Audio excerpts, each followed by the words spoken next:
Donc maintenant, je vais m'occuper du bouton supprimer. Donc là, on voit qu'il ne fonctionne pas. Donc déjà, la première chose à faire, ça va être de préparer la route et de faire le contrôleur dans le back-end pour pouvoir envoyer la requête qui va après supprimer sur la table post-user de la base de données réseau social pour pouvoir supprimer donc le bon ID de post-user. Donc c'est ça que je vais devoir utiliser comme donnée dans mon contrôleur pour pouvoir aller sélectionner la bonne ligne pour après pouvoir la supprimer. Donc là, je suis sur le back-end. Donc là, je suis sur le fichier serveur. Donc je vais sur le fichier app.js.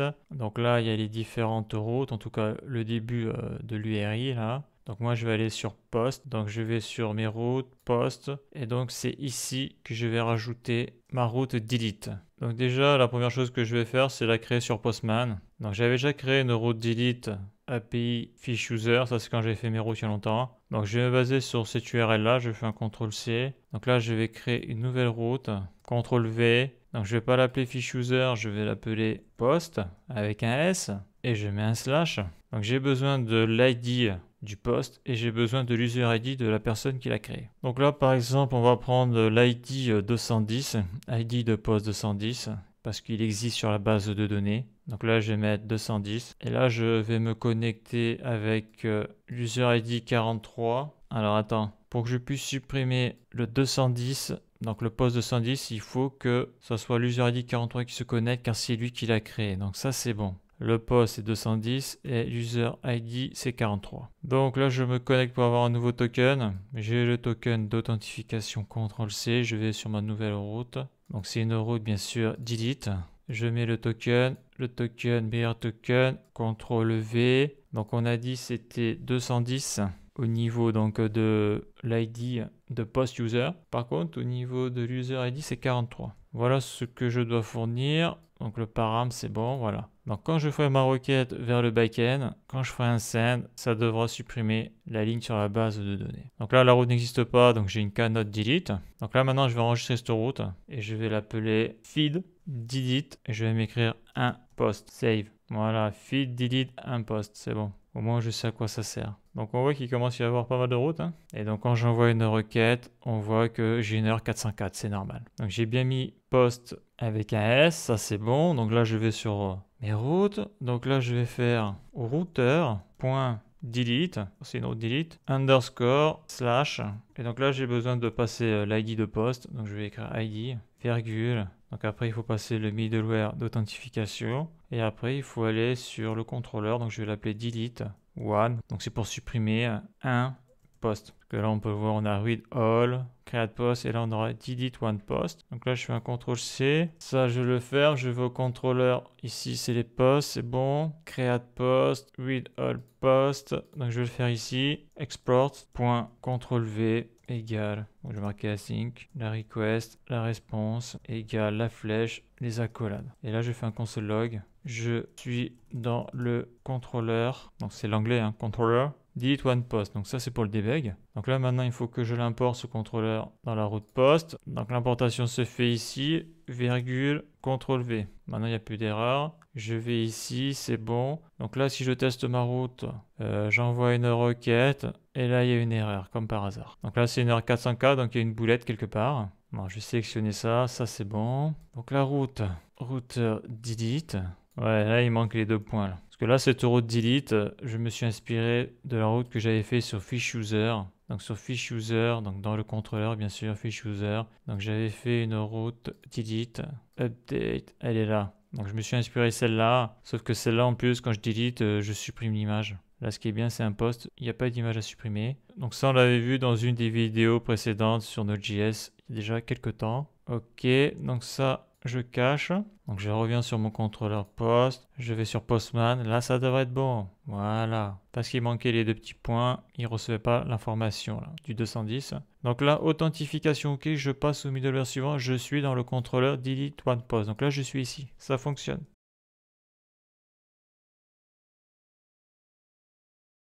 Donc, l'user ID passe dans les params, mais il y a aussi l'ID de poste qui passe dans les params. Donc, il faut aller le chercher. Donc, aller chercher. Donc, c'est celui-là que je veux là. L'ID post user. CTRL-C. C'est le nom de la clé. À supprimer. Donc, ça, bien sûr, je précise, c'est l'ID de la ligne dans la table MySQL. Donc, le code, ça va être const id post-user égale rec.params.id. Là, je fais un console log id underscore post-user.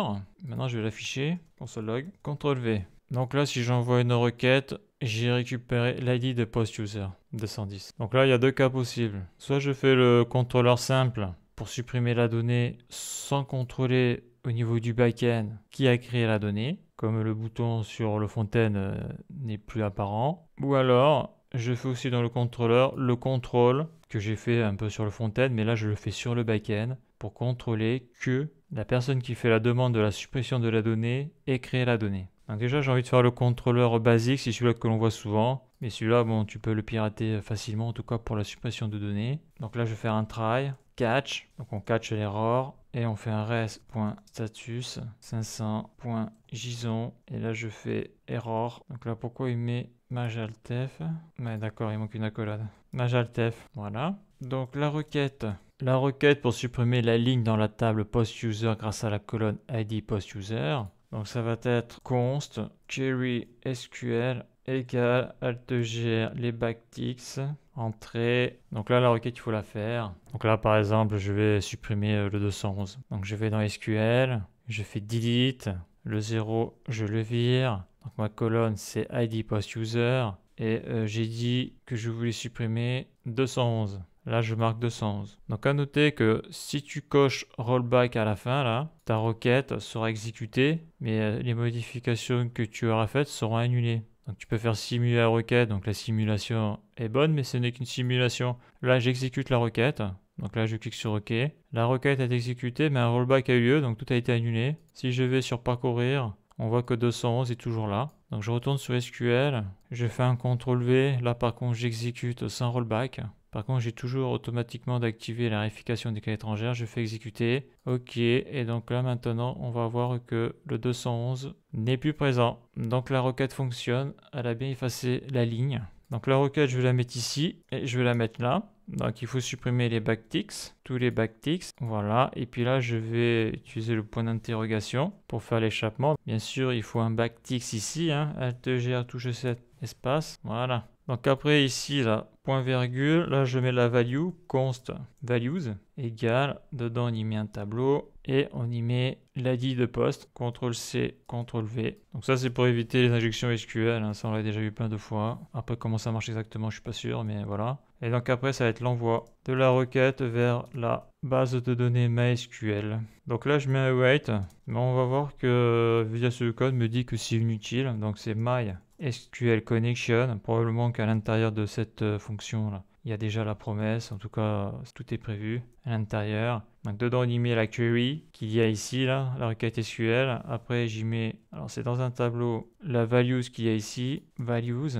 Après on y rajoute donc une fonction anonyme, voilà c'est une fonction de callback, error results et après dedans c'est if error, donc res.status, donc ça sera la réponse du serveur, c'est ce qu'on lit en bas sur Postman, JSON et l'erreur. Sinon res.status 200.json results, voilà. Donc là je fais majaltef, voilà le code du contrôleur. Donc on va le tester quand même. Donc là on voit si j'actualise post-user, je vais supprimer le 210. Je vais essayer de supprimer le 210 qui a été créé par l'utilisateur 43. Postman 210 43. Je fais un send. On constate que quelque chose s'est passé. D'ailleurs, je peux faire un get.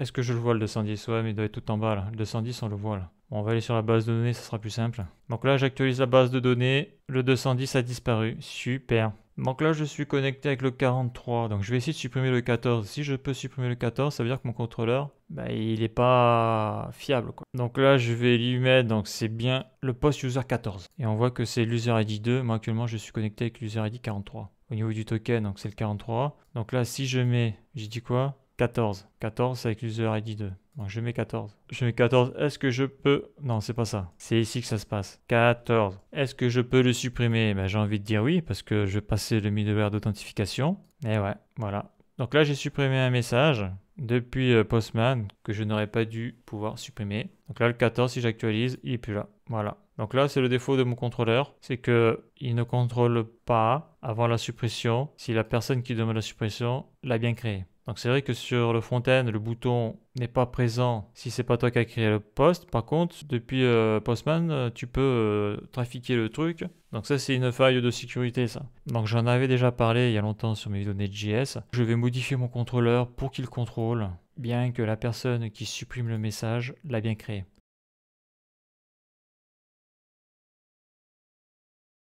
Donc pour faire ça, je vais désactiver tout ça, CTRL/.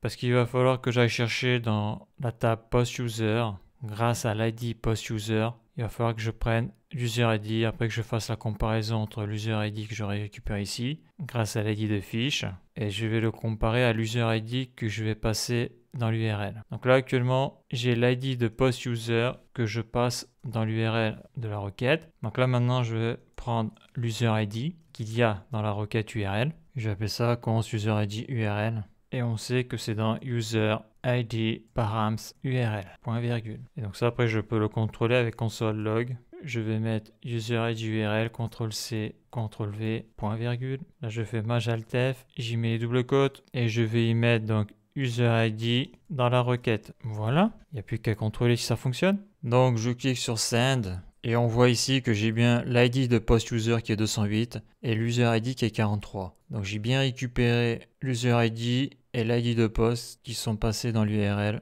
donc ici par le biais de Postman. Donc ça fonctionne. Maintenant, il va falloir que j'aille récupérer sur la base de données. Donc comme j'ai l'ID de post 218, il faut que j'aille récupérer l'user ID qu'il y a sur cette ligne-là. Il n'y a pas le choix car après je pourrais comparer l'user ID qu'il y a sur la base de données donc par rapport au post demandé et l'user ID donc qui est passé dans l'URL de Postman, donc celui qui fait la demande. Donc déjà s'il arrive ici, ça veut dire qu'il a passé le middleware d'authentification, donc c'est bien un utilisateur logué. Donc pour ça, il va falloir faire une requête à la base de données. Donc je vais mettre un try, catch. Donc ça c'est le truc de base, hein. Ça on l'a déjà vu plein de fois. Donc le catch c'est le même qu'ici. Donc error res.status, donc error 500, error serveur.json, des parenthèses, les accolades, error. Donc pour le moment il n'y a pas d'erreur. Donc là je vais y mettre un commentaire, donc récupérer. Le post à supprimer pour contrôler l'ID post-user et l'user ID de l'URL, de la requête qui est là actuellement. Pour le moment il est fourni par Postman, après ça sera fourni par le front-end. Donc là qu'est-ce qu'il faut faire? Déjà il faut trouver la requête.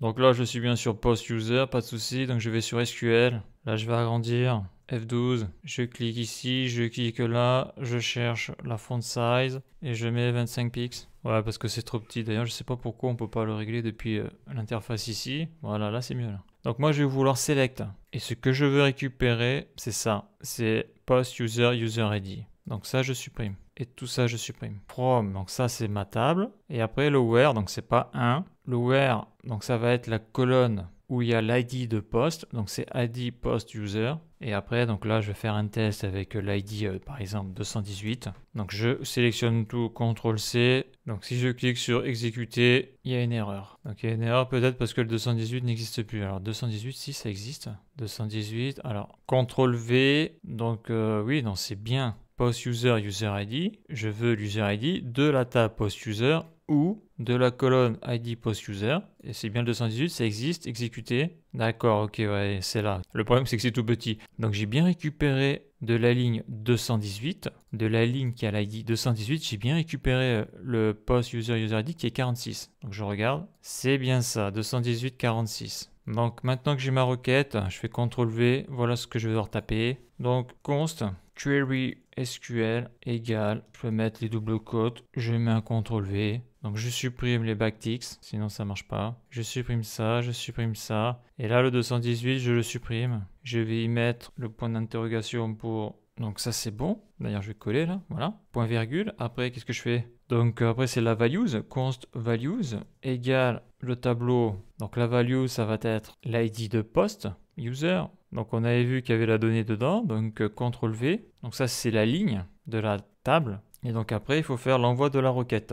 Donc là, je vais faire un await, même si d'après ce que dit Visual Studio Code, c'est pas indispensable de mettre ça. MySQL connection, .query, j'ouvre les parenthèses, dedans je mets la query SQL, virgule, les crochets, dedans j'y mets la values, virgule, j'y mets la fonction callback, dedans on y met error, result, donc if error, donc la réponse du serveur, ça sera response.json et dedans j'y mets l'error, donc c'est la key la value. Sinon, donc si c'est bon, je vais afficher un console log avec un petit message données récupérées pour comparer l'user ID URL et user ID post, point virgule. Et là je vais faire un console log de results. Donc qu'est-ce qu'il y a dedans? Donc là je vais voir Postman, je fais send. Donc là on voit que données récupérées pour comparer l'user ID URL et user ID post. J'ai raw data packet dedans. Donc ça on voit que c'est un tableau, index 0. Et après là j'ai les accolades, la key et la value. Super. Donc si je fais un console log, donc moi ce que je veux c'est récupérer la value. Donc il va falloir que je fasse results, index 0, point, et après ça va être la key post underscore user underscore user ID. Deux points. Donc là je me mets sur Postman, je fais un send. Donc là on voit que j'ai récupéré 46. Et là on a vu que j'avais récupéré 43. Donc 43 et 46 c'est pas les mêmes. Mais là on voit que c'est pas la même couleur. Là on voit que c'est blanc, là on voit que c'est jaune. Donc là je suis quasiment sûr que celui-là c'est une string et lui c'est un number. Donc on avait vu sous React que lorsque l'on utilise l'opérateur strictement égal, ça marche pas parce que les types sont différents. Donc là qu'est-ce que je vais faire? Je vais faire un console log. Donc je vais utiliser typeof. Donc ça c'est du JavaScript natif. Et je vais y mettre la variable CTRL-C, CTRL-V. Il n'y a pas d'erreur. Je fais une requête. Et là, on voit que 46, donc c'est bien number. Si je fais Maj-Alt, flèche du bas, et si je prends l'user ID URL, CTRL-C, je le mets ici, CTRL-V. Là, je fais une requête. Je fais un sed et on voit que l'user ID qui est passé par l'URL, c'est une string. Donc, il va falloir que je convertisse la string en number. Donc ça c'est facile, number comme on l'a vu dans la vidéo précédente avec React, voilà. Et si j'envoie une requête, maintenant je dois avoir deux numbers, voilà. Et si je vire le typeof, je vais avoir les deux avec la même couleur. Je fais un send, 46, 43, maintenant ce sont des numbers. Donc ça c'est bon, donc ça je vais l'effacer après. D'abord je vais faire la condition, donc un petit commentaire. Contrôle autorisation pour la suppression. Donc if, les accolades, et là je vais écrire console log avec un petit commentaire. Autorisation pour la suppression du poste. Donc dedans la condition ça va être quoi? Ça va être results index 0.post user ID. Donc je fais un CTRL-C. Est strictement égal à number user ID URL. CTRL-C, CTRL-V. Alors tu peux afficher ce code là. Sinon console.log. Donc là je vais mettre un petit message. Comme ça je le verrai ici. Vous n'êtes pas autorisé à supprimer le poste.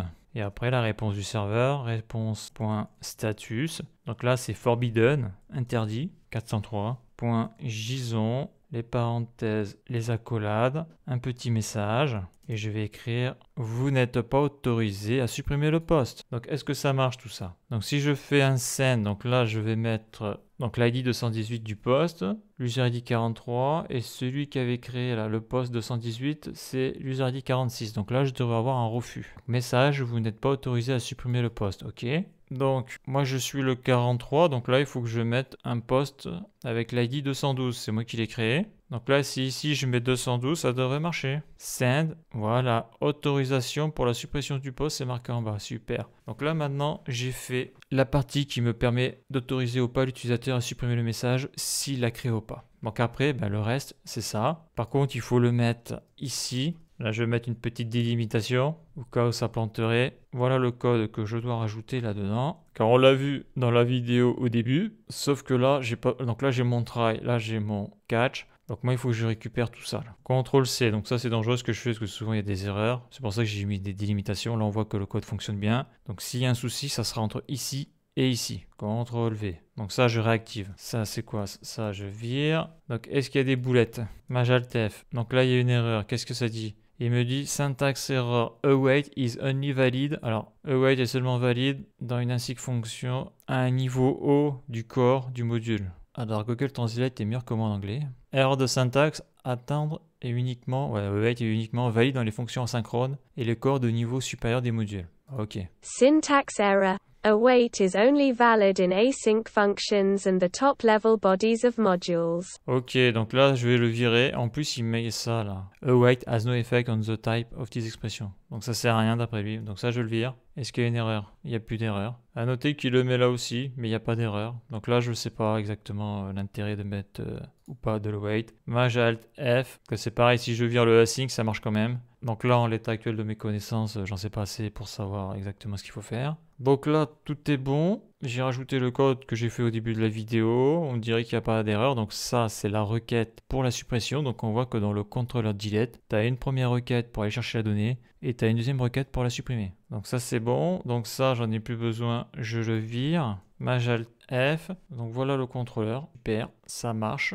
En tout cas, ça plante pas, donc maintenant, il faut que je contrôle tout ça. Donc déjà, je vais prendre le 13, l'ID de poste 13. L'ID de poste 13, donc comme c'est pas moi qui l'ai créé, donc comme c'est pas 43 qui l'a créé, ça devrait planter. Vous n'êtes pas autorisé à supprimer le poste, super. Donc 43, lui, il a fait le 212. Voyons, je vais supprimer le 212. Là, je mets 212. 212, c'est lui qui l'a fait, donc il est autorisé à supprimer cette donnée-là. Je clique sur Send, et là, magique, on voit qu'il y a une colonne qui a été affectée. Une ligne. Donc c'est bien le 212. Ici, on voit que ça n'a pas planté. Hein. Autorisation pour la suppression. Delete 200, 14 millisecondes. D'accord. Donc 212. Là, j'actualise. On voit que 212 a bien été supprimé. Je vais supprimer le 12 là. 12. Je fais un send. J'actualise. Super. Ça marche.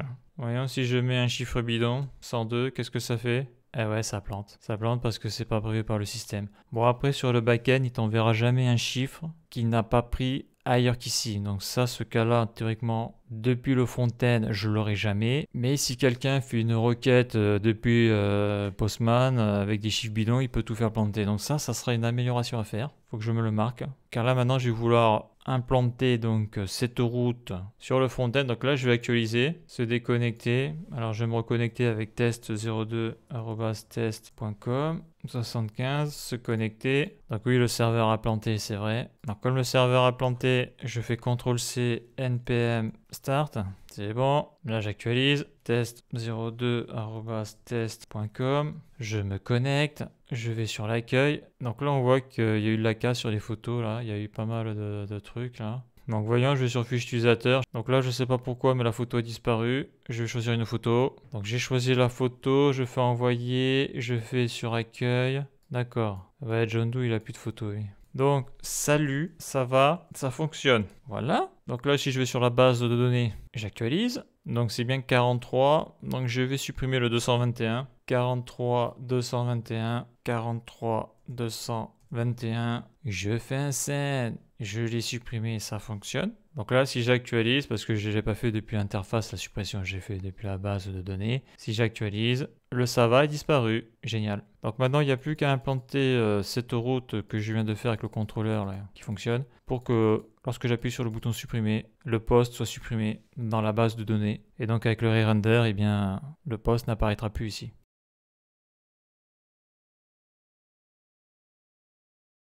Donc là, tout compte fait, le bug, je vais le corriger maintenant parce qu'il est important. Donc le bug, c'est que si l'ID dans la table n'existe pas là, au niveau des différentes lignes, si je fais un send, j'ai un plantage. Et le plantage, l'erreur, on la voit, elle est ici. Donc on voit que ici, données récupérées pour comparer l'user ID URL et l'user ID post, on a un tableau vide. Et après, on a un type d'erreur, cannot read properties or undefined. Il dit reading post user ID, ça ok. Et on voit que c'est à la ligne 103 le problème. Donc à la ligne 103, déjà tu vois le problème clairement. C'est ici là, c'est le tableau là. Je l'ai ici aussi. Donc là, si je désactive tout, je fais CTRL/, ça repart. Je fais un send et l'erreur a bougé. Elle est à la ligne 108. Et oui, parce que lui, il attend le résultat qu'il y a ici. Là. Mais si l'ID de fiche n'existe pas, eh ben, le résultat du serveur, on l'a vu, c'est un tableau vide. Le tableau vide qu'il y a ici. Et donc si tu fais résultat tableau vide, bon là ça plante direct. Donc ça en plus c'est un grand classique ça. Donc comment on fait? Eh bien là il faut y mettre une condition pour contrôler que si le tableau est vide, donc on aura false, alors tu n'exécutes pas ce code-là, quoi. C'est-à-dire que j'aurai nul et l'autre dira que je ne suis pas autorisé à modifier le message. Par contre, si le tableau n'est pas vide, alors tu peux exécuter ce code-là et il n'y aura pas cette erreur-là. Donc la question c'est comment on fait. Donc ça, j'en ai plus besoin, je le vire. Donc moi, ce que j'avais fait, c'était ça. results et results, voilà. Donc si result est true, tu m'exécutes ce code-là. S'il est false, eh bien tu n'exécutes pas cette condition-là, tu mets false. Donc je ne serai pas autorisé à modifier le code, donc il me mettra dans le else, vous n'êtes pas autorisé à supprimer le post. Sauf que si je fais send, on voit que ça plante. Donc ça veut dire que pour lui, un tableau vide, c'est true. Donc pour contrôler ça, il suffit de faire un console log. Donc utiliser là, le constructeur, donc ça c'est natif JavaScript boolean. Et dedans, d'y mettre le tableau. CTRL-C, CTRL-V, j'envoie une requête et juste après le tableau vide, il va me dire true ou false et là il me dit que c'est true. Pour lui c'est true. Donc ça veut dire que cette requête-là, cette condition-là n'est pas bonne. Par contre, on sait que lorsqu'un tableau est vide, l'index c'est 0 et donc s'il n'est pas vide, on aura un chiffre supérieur à 0. Donc pour savoir la longueur d'un tableau, en tout cas le nombre d'éléments qu'il y a dedans, le nombre d'index, c'est facile. Celle-là elle est connue, cette propriété length, donc ça indique le nombre, la longueur du tableau.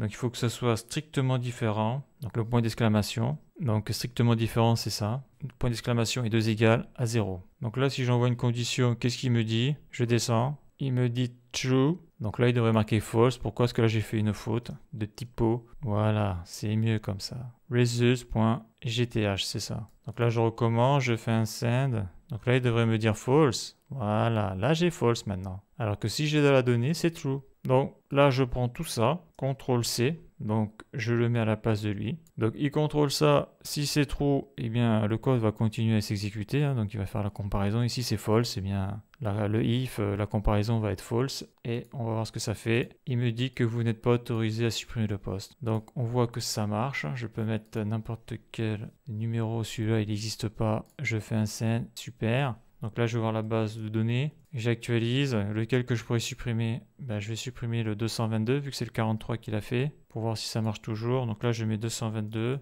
Je fais un send. Super, ça marche. Pas de bug, pas de plantage. Je contrôle. C'est bon, il a été supprimé. Donc c'est vrai qu'il faut y penser dès qu'il y a un tableau comme ça là. Résulte, on va chercher dans un index. Il faut mettre le cas où le tableau est vide ou sinon on a un cannot read properties, ça bug, ça plante et là ça plante complètement le serveur. Donc là tout fonctionne. Donc la suite dans le prochain épisode où je vais implémenter, j'actualise, où je vais implémenter la route sur le bouton supprimer là. Voilà pour cette vidéo.